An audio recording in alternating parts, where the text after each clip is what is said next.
What if I told you that in the heart of Texas, 3 children lived alone beside the rotting corpse of their little brother? No one knew. No one came. For 11 long months, they suffered in silence. Until one brave 15-year-old boy finally picked up the phone and exposed the horror hidden behind those apartment walls. This is the story of a real-life house of horrors. A story the world must never forget. In 2021, behind the walls of a modest apartment in Houston, Texas, a horrifying secret was rotting both literally and figuratively. 3 children, abandoned, neglected, surviving beside the decomposing body of their little brother. The oldest child was just 15. His younger brothers were only 10 and 7. Their lives had become a living nightmare ever since that terrible day in November 2020. Their mother's boyfriend, a man filled with rage, beat their 8-year-old brother to death right in front of them. And instead of calling for help, instead of mourning or protecting her remaining children, the mother walked away.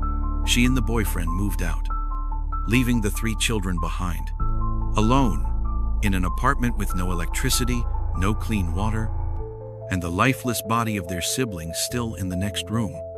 For 11 long months, they lived among cockroaches, the smell of decay, and the suffocating silence of fear. Sometimes, she'd come back, drop off snacks, maybe some noodles, but she never stayed. The apartment?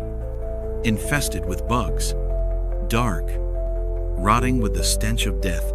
All 3 surviving children had special needs. They didn't go to school. They didn't have anyone. No one checked on them. No one knew.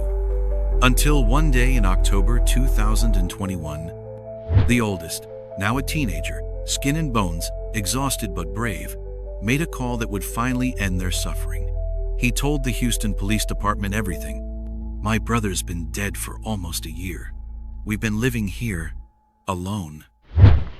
What police found inside that apartment, it was something no human should ever see. The skeletal remains of an 8-year-old child. A home drenched in pain, silence, and survival. The moment the police entered that apartment, it was clear something unspeakable had happened there. Detectives described the scene as one of the most disturbing they had ever witnessed. The smell of decay hit them first. The sight of insects crawling across the floor. And in one back room, what remained of the 8-year-old boy, reduced to bones.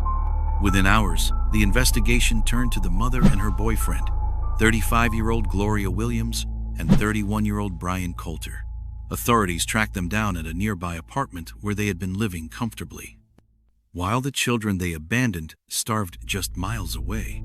When confronted, neither showed remorse.